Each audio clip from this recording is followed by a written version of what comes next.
ಬ್ರೆಡ್ಡನ್ನು ಬಳಸ್ಕೊಂಡು ಮಾಡುವಂಥ ಸ್ನ್ಯಾಕ್ಸ್ಗಳಲ್ಲಿ ಇದೊಂದು ಪರ್ಫೆಕ್ಟ್ ಆಗಿರೋಂಥ ಟೇಸ್ಟಿಯಾಗಿರೋಂಥ ಸ್ನ್ಯಾಕ್ಸ್ ಅಂತ ಹೇಳ್ಬೋದು. ಮಕ್ಕಳಿಗೆ ಚಿಕ್ಕ ಪುಟ್ಟ ಹಸುವಾದಾಗ ಈ ಥರ ನೀವು ಮಾಡಿಕೊಡ್ಬೋದು. ಸುಮಾರು ರೆಸಿಪಿಗಳಿದೆ ಈ ಥರ ನಮ್ಮ ಚಾನಲಲ್ಲಿ, ಒಂದ್ಸರಿ ಚೆಕ್ ಮಾಡ್ಕೊಳ್ಳಿ. ಸೊ ಬನ್ನಿ ಹಾಗಿದ್ರೆ ಅದೇ ರೀತಿ ಈ ಸೂಪರ್ ಆಗಿರುವಂಥ ಸ್ನ್ಯಾಕ್ಸ್ನು ಯಾವ ರೀತಿ ಮಾಡೋದು ಅಂತ ನೋಡೋಣ. ನಾನು ಒಂದೆರಡು ಬ್ರೆಡ್ ಪೀಸ್ಗಳನ್ನು ತೊಗೊಂಡಿದ್ದೀನಿ. ಇದನ್ನು ನೋಡ್ತಿರ್ಬೋದು ನೀವು ಇಲ್ಲಿ ಚಾಕುವಿಂದ ಕೂಡ ಕಟ್ ಮಾಡ್ಕೊಬೋದು. ನಾನಲ್ಲಿ ಸೀಸರ್ನ ಉಪಯೋಗಿಸ್ಕೊಂಡು ಈ ಥರ ಕಟ್ ಮಾಡ್ಕೊಳ್ತಾ ಇದ್ದೀನಿ. ಈ ಥರ ಚಿಕ್ಕ ಚಿಕ್ಕ ಲೈನ್ಗಳಾಗಿ ಕಟ್ ಮಾಡ್ಕೊಳ್ಳಿ. ಒಂದು 2-3 ಲೈನ್ಗಳಾಗುತ್ತೆ. ಸೊ ಮಕ್ಕಳಿಗೆ ಯಾವಾಗಲೂ ನೀವು ಒಂದೇ ಥರ ಸ್ನ್ಯಾಕ್ಸ್ಗಳನ್ನು ಮಾಡಿ ಕೊಡ್ತಾಯಿದ್ರೆ ಇಷ್ಟ ಕೂಡ ಆಗೋದಿಲ್ಲ, ಹಾಗೆ ತಿನ್ನೋದಿಲ್ಲ ಅವರು. ಅದಕ್ಕೋಸ್ಕರ ಈ ಥರ ಡಿಫ್ರೆಂಟಾಗಿ ಟ್ರೈ ಮಾಡ್ತಾ ಇರಿ. ಸೊ ನಿಮ್ಮ ಮನೆಯಲ್ಲಿ ಏನಾದರೂ ಚಿಕ್ಕ ಚಿಕ್ಕ ಮಕ್ಕಳಿದ್ರೆ ಗೊತ್ತಾಗುತ್ತೆ ನಿಮಗೆ. ಒಂದೇ ಥರ ನೀವು ಮಾಡಿಕೊಟ್ರೆ ಇಷ್ಟಪಡಲ್ಲ. ಸೊ ನೋಡಿ, ಈ ಥರ ಸ್ಕ್ವೇರ್ ಆಕಾರಕ್ಕೆ ಕೂಡ ನೆನ್ನಲ್ಲಿ ಕಟ್ ಮಾಡ್ಕೊಳ್ತಾ ಇದ್ದೀನಿ. ಪೂರ್ತಿ ಚಿಕ್ಕದಾಗೂ ನೀವು ಕಟ್ ಮಾಡ್ಕೊಳ್ಳೋ ಹಾಗಿಲ್ಲ. ಈ ಥರ ಸ್ವಲ್ಪ ಮೀಡಿಯಮ್ ಸ್ಕ್ವೇರ್ ಆಕಾರಕ್ಕೆ ಕಟ್ ಮಾಡಿಕೊಂಡು ಇಟ್ಕೊಂಡಿದ್ದೀನಿ, ನೋಡ್ತಿರ್ಬೋದು ಇಲ್ಲಿ.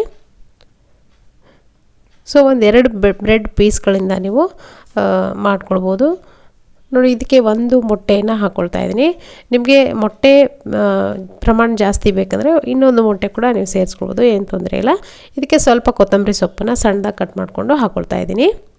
ಹಾಗೆಯೇ ಒಂದು ಹಸಿಮೆಣಸಿನ್ಕಾಯಿ ಕೂಡ ಹಾಕ್ಕೊಂಡಿದ್ದೀನಿ. ಹಾಗೆ 1 ಟೀ ಸ್ಪೂನಷ್ಟು ಖಾರದ ಪುಡಿ, ಅರ್ಧ ಟೀ ಸ್ಪೂನಷ್ಟು ಅರಿಶಿನ ಪುಡಿ, 1 ಟೀ ಸ್ಪೂನಷ್ಟು ಗರಂ ಮಸಾಲ, ಹಾಗೆ ರುಚಿಗೆ ಎಷ್ಟು ಬೇಕಷ್ಟು ನೋಡಿಕೊಂಡು ಉಪ್ಪು. ಈ ಮಸಾಲೆಗಳೇನಿದೆ ನಿಮಗೆ ಬೇಕಾದಂಗೆ ನೀವು ಹಾಕ್ಕೊಳ್ಬೋದು. ನಿಮ್ಮ ಇಷ್ಟಕ್ಕೆ ಅನುಗುಣವಾಗಿ ಯಾವುದೇ ಮಸಾಲೆನ ನೀವಿಲ್ಲಿ ಆ್ಯಡ್ ಮಾಡ್ಬೋದು. ಅಥವಾ ಮಸಾಲೆ ಇಲ್ಲದೆ ಕೂಡ ಪ್ಲೇನಾಗಿ ಮಕ್ಕಳಿಗೆ ಮಾಡಿಕೊಡೋದಾದರೆ, ಖಾರ ತಿಂದೇ ಇರೋವಂಥ ಮಕ್ಕಳಿದ್ರೆ ಪ್ಲೇನಾಗಿ ಮಾಡ್ಕೊಳ್ಬೋದು.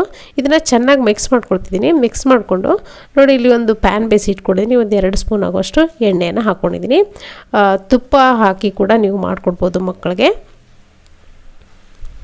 1 ಸ್ಪೂನ್ ಅಥವಾ 2 ಸ್ಪೂನಷ್ಟು ಎಣ್ಣೆ ಹಾಕ್ಕೊಂಡು, ಎಣ್ಣೆ ಚೆನ್ನಾಗಿ ಕಾದಾದಮೇಲೆ ನಾವು ಮಿಕ್ಸ್ ಮಾಡಿ ಇಟ್ಕೊಂಡಂಥ ಈ ಮೊಟ್ಟೆ ಹಾಗೆ ಬ್ರೆಡ್ ಮಿಕ್ಸ್ಚರ್ ಏನಿದೆ ಇದನ್ನು ಹಾಕ್ಕೊಂಡು ಈ ಥರ ಈವನ್ನಾಗಿ ಒಂದು ಸ್ಪ್ರೆಡ್ ಮಾಡ್ಕೊಳ್ಳಿ.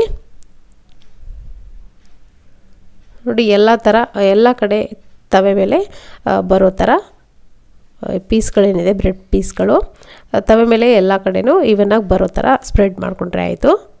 ನೀವು ಬೇಕಿದ್ರೆ ಇದ್ರ ಮೇಲ್ಗಡೆ ಒಂದು ಮೊಟ್ಟೆನ ಹಾಕ್ಕೊಳ್ಬೋದು ಮಿಕ್ಸ್ ಮಾಡಿಕೊಂಡು.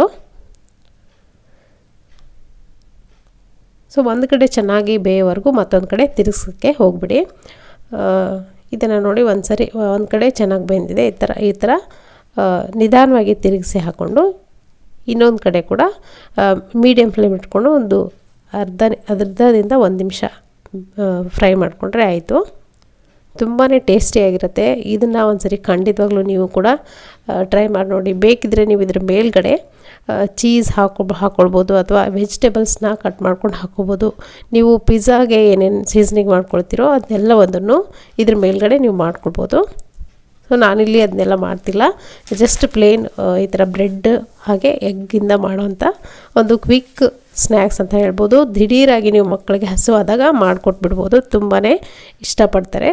ಸೊ ಇವತ್ತಿನ ಈ ಸ್ನ್ಯಾಕ್ ನಿಮಗೆ ಇಷ್ಟ ಆಗಿದೆ ಅಂದ್ಕೊಳ್ತೀನಿ. ಇಷ್ಟ ಆಗಿದ್ರೆ ಒಂದು ಲೈಕ್ ಒತ್ತೋದನ್ನು ಮರಿಬೇಡಿ. ಹಾಗೆ ನಮ್ಮ ಚಾನಲ್ಗೆ ನೀವು ಯಾರ್ಯಾರು ಸಬ್ಸ್ಕ್ರೈಬ್ ಆಗಿಲ್ವೋ ದಯವಿಟ್ಟು ಸಬ್ಸ್ಕ್ರೈಬ್ ಆಗೋದನ್ನು ಕೂಡ ಮರಿಬೇಡಿ. Thank you.